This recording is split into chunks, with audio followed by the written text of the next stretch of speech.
ভাবুন তো, আমাদের পূর্বপুরুষরা হাজার বছর আগে এমন সব বৈজ্ঞানিক কাজ করেছিল যা আজ আমরা ভুলে গেছি।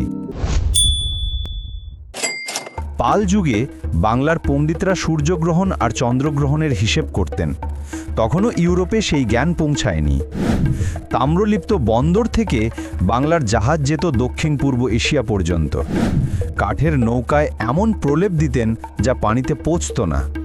এটা কি এক ধরনের প্রাচীন শিপ ইঞ্জিনিয়ারিং নয়?